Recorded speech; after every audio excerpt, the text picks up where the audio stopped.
ਸਤਿ ਸ਼੍ਰੀ ਅਕਾਲ ਦੋਸਤੋ। 24 ਅਪ੍ਰੈਲ 1980 ਰਾਤ ਦੇ ਤਕਰੀਬਨ 10:30 ਵਜੇ ਦਿੱਲੀ ਦੇ ਨਿਰੰਕਾਰੀ ਭਵਨ ਕੰਪਲੈਕਸ ਵਿੱਚ ਇੱਕ ਕਾਰ ਦਾਖਲ ਹੁੰਦੀ ਹੈ। ਅੰਦਰ ਬੈਠੇ ਨੇ ਬਾਬਾ ਗੁਰਬਚਨ ਸਿੰਘ, ਨਿਰੰਕਾਰੀ ਮਿਸ਼ਨ ਦੇ ਮੁਖੀ, ਲੱਖਾਂ ਲੋਕਾਂ ਦੇ ਰੂਹਾਨੀ ਗੁਰੂ। ਉਹ ਇੱਕ ਪਬਲਿਕ ਫੰਕਸ਼ਨ ਤੋਂ ਵਾਪਸ ਆਏ ਸਨ। ਜਿੱਦਾਂ ਹੀ ਕਾਰ ਆ ਕੇ ਰੁਕਦੀ ਹੈ ਅਤੇ ਦਰਵਾਜ਼ਾ ਖੁੱਲ੍ਹਦਾ ਹੈ ਤਾਂ ਗੋਲੀਆਂ ਦੀ ਤਾਬੜਤੋੜ ਆਵਾਜ਼ ਸੁਣਾਈ ਦਿੰਦੀ ਹੈ, ਪਰ ਹਮਲਾਵਰ ਹਨੇਰੇ ਵਿੱਚ ਹੀ ਗੁੰਮ ਹੋ ਜਾਂਦੇ ਨੇ। ਤੇ ਉਹੀ ਹਮਲਾਵਰ ਜਿਸ ਨੇ ਇਹ ਸਭ ਕੀਤਾ ਉਹ ਬਾਅਦ ਵਿੱਚ ਸਿੱਖ ਪੰਥ ਦੇ ਸਭ ਤੋਂ ਉੱਚੇ ਧਾਰਮਿਕ ਅਹੁਦੇ ਤੱਕ ਪਹੁੰਚ ਜਾਂਦੇ ਨੇ। ਪਰ ਇਸ ਤੋਂ ਪਹਿਲਾਂ ਇਹ ਜਾਣਨਾ ਜ਼ਰੂਰੀ ਹੈ ਉਹ ਕੌਣ ਸੀ ਅਤੇ ਉਸਨੇ ਇਹ ਕਿਉਂ ਕੀਤਾ। ਉਹ ਕੋਈ ਗੈਂਗਸਟਰ ਨਹੀਂ ਸੀ, ਨਾ ਹੀ ਕੋਈ ਟ੍ਰੇਨਡ ਮਿਲੀਟੈਂਟ। ਉਹ ਇੱਕ ਤਰਖਾਣ ਸੀ ਅਤੇ ਅੱਜ ਅਸੀਂ ਜਾਣਾਂਗੇ ਉਸ ਇੱਕ ਤਰਖਾਣ ਦੀ ਕਹਾਣੀ ਜਿਸ ਨੇ ਮਹੀਨਿਆਂ ਦੀ ਤਿਆਰੀ ਨਾਲ ਦਿੱਲੀ ਦੇ ਸਭ ਤੋਂ ਸੁਰੱਖਿਅਤ ਕੰਪਲੈਕਸ ਵਿੱਚ ਦਾਖਲ ਹੋ ਕੇ ਜੋ ਕਰਨਾ ਸੀ ਕਰ ਦਿੱਤਾ।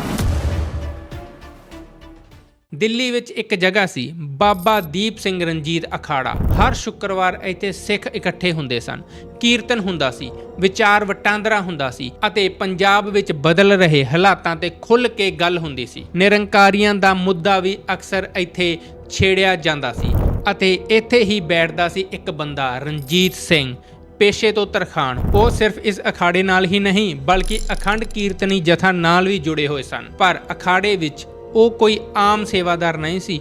ਉਹਨਾਂ ਅੰਦਰ ਇੱਕ ਗੁੱਸਾ ਸੀ, ਇੱਕ ਦਰਦ ਸੀ ਅਤੇ ਇੱਕ ਸਵਾਲ ਸੀ ਜਿਸ ਦਾ ਜਵਾਬ ਉਹਨਾਂ ਨੂੰ ਕਿਤੋਂ ਵੀ ਨਹੀਂ ਮਿਲ ਰਿਹਾ ਸੀ।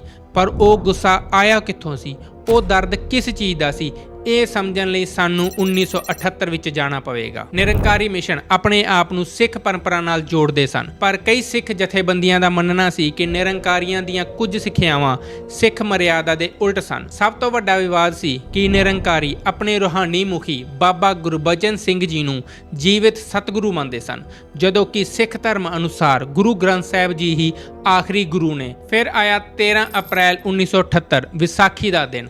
ਅੰਮ੍ਰਿਤਸਰ ਵਿੱਚ ਨਿਰੰਕਾਰੀਆਂ ਦਾ ਵੱਡਾ ਸਮਾਗਮ ਹੋ ਰਿਹਾ ਸੀ। ਇਸ ਦਾ ਵਿਰੋਧ ਕਰਨ ਲਈ ਦਮਦਮੀ ਟਕਸਾਲ ਅਤੇ ਅਖੰਡ ਕੀਰਤਨੀ ਜਥਾ ਦੇ ਸਿੱਖਾਂ ਦਾ ਇੱਕ ਜਥਾ ਉੱਥੇ ਪਹੁੰਚਿਆ। ਗੱਲਾਂ ਤੋਂ ਸ਼ੁਰੂ ਹੋਇਆ ਟਕਰਾਰ ਜਲਦੀ ਹੀ ਹਿੰਸਾ ਵਿੱਚ ਬਦਲ ਗਿਆ। ਇਸ ਟਕਰਾਅ ਵਿੱਚ 13 ਸਿੱਖ ਮਾਰੇ ਗਏ, ਕਈ ਹੋਰ ਜ਼ਖਮੀ ਹੋਏ ਅਤੇ ਕਈ ਲੋਕਾਂ ਲਈ ਇਹ ਉਹ ਪਲ ਸੀ ਜਿੱਥੋਂ ਅਗਲੇ ਸਾਲਾਂ ਦੀ ਖੂਨੀ ਕਹਾਣੀ ਸ਼ੁਰੂ ਹੋਈ। ਰਣਜੀਤ ਸਿੰਘ ਵੀ ਉਹਨਾਂ ਵਿੱਚੋਂ ਇੱਕ ਸੀ, ਪਰ ਉਸ ਵਕਤ ਉਹਨਾਂ ਨੇ ਸੋਚਿਆ ਕਿ ਕਾਨੂੰਨ ਆਪਣਾ ਕੰਮ ਕਰੇਗਾ। ਨਿਰੰਕਾਰੀਆਂ ਦੇ 60 ਤੋਂ ਵੱਧ ਮੈਂਬਰਾਂ ਤੇ ਕੇਸ ਦਰਜ ਹੋਏ, ਜਿਨ੍ਹਾਂ ਵਿੱਚ ਬਾਬਾ ਗੁਰਬਚਨ ਸਿੰਘ ਜੀ ਵੀ ਸ਼ਾਮਿਲ ਸਨ।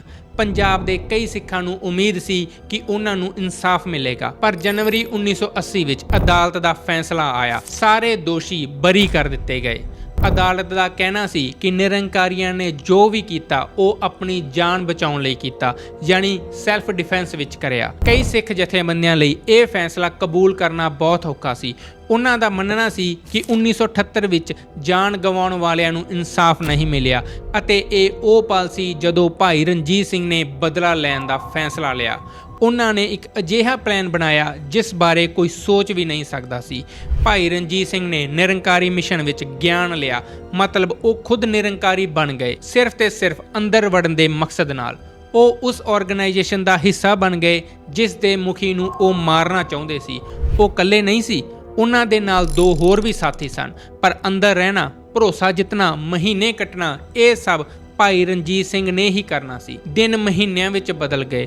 ਉਹ ਹਰ ਰੋਜ਼ ਉਹਨਾਂ ਨਾਲ ਉੱਠਦੇ ਬੈਠਦੇ, ਉਹਨਾਂ ਦੇ ਨਾਲ ਖਾਂਦੇ ਪੀਂਦੇ ਅਤੇ ਇਸ ਤਰ੍ਹਾਂ ਉਹਨਾਂ ਨੇ ਹੌਲੀ-ਹੌਲੀ ਸਭ ਦਾ ਭਰੋਸਾ ਜਿੱਤ ਲਿਆ। ਇੱਕ ਆਮ ਸੇਵਾਦਾਰ ਤੋਂ ਉਹ ਇੱਕ ਭਰੋਸੇਮੰਦ ਸੇਵਾਦਾਰ ਬਣ ਗਏ। ਉਹਨਾਂ ਨੂੰ ਕੰਪਲੈਕਸ ਵਿੱਚ ਆਉਣ ਜਾਣ ਦੀ ਪੂਰੀ ਖੁੱਲ੍ਹ ਮਿਲ ਗਈ ਅਤੇ ਫਿਰ ਗੈਸਟ ਹਾਊਸ ਵਿੱਚ ਰਾਤ ਕੱਟਣ ਦੀ ਵੀ ਇਜਾਜ਼ਤ ਮਿਲ ਗਈ। ਉਹੀ ਗੈਸਟ ਹਾਊਸ ਜੋ ਬਾਬਾ ਗੁਰਬਚਨ ਸਿੰਘ ਜੀ ਦੀ ਰਿਹਾਇਸ਼ ਦੇ ਬਿਲਕੁਲ ਸਾਹਮਣੇ ਸੀ। ਇਸ ਦੌਰਾਨ ਉਹਨਾਂ ਨੇ ਇੱਕ ਖਾਸ ਡੱਬਾ ਤਿਆਰ ਕੀਤਾ। ਬਾਹਰੋਂ ਵੇਖਣ ਤੇ ਇੱਕ ਆਮ ਪੇਟੀ ਲੱਗਦੀ ਸੀ, ਪਰ ਅੰਦਰ ਹਥਿਆਰ ਲੁਕਾਉਣ ਲਈ ਖਾਸ ਜਗ੍ਹਾ ਬਣਾਈ ਗਈ ਸੀ। ਇਸ ਡੱਬੇ ਰਾਹੀਂ ਆਟੋਮੈਟਿਕ ਗਨ ਅਤੇ ਤਲਵਾਰ ਕੰਪਲੈਕਸ ਦੇ ਅੰਦਰ ਪਹੁੰਚ ਗਈ।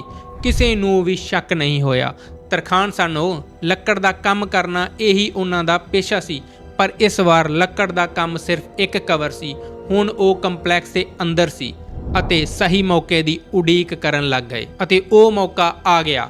24 ਅਪ੍ਰੈਲ 1980 ਸ਼ਾਮ ਦੇ ਤਕਰੀਬਨ 4:30 ਵਜੇ ਰਣਜੀਤ ਸਿੰਘ ਅਤੇ ਉਹਨਾਂ ਦੇ ਸਾਥੀ ਲੱਕੜ ਦਾ ਕੰਮ ਕਰਨ ਦੇ ਬਹਾਨੇ ਨਿਰੰਕਾਰੀ ਕੰਪਲੈਕਸ ਵਿੱਚ ਪਹੁੰਚ ਜਾਂਦੇ ਨੇ। ਸਮਾਂ ਬੀਤਦਾ ਜਾਂਦਾ ਹੈ, ਸ਼ਾਮ ਰਾਤ ਵਿੱਚ ਬਦਲ ਜਾਂਦੀ ਹੈ। ਕੰਪਲੈਕਸ ਦੇ ਬਾਕੀ ਲੋਕ ਇੱਕ-ਇੱਕ ਕਰਕੇ ਵਾਪਸ ਜਾਣ ਲੱਗਦੇ ਨੇ, ਪਰ ਰਣਜੀਤ ਸਿੰਘ ਅਤੇ ਉਹਨਾਂ ਦੇ ਸਾਥੀ ਜ਼ਿਆਦਾ ਕੰਮ ਹੋਣ ਦਾ ਬਹਾਨਾ ਬਣਾ ਕੇ ਉੱਥੇ ਹੀ ਰੁਕ ਜਾਂਦੇ ਨੇ।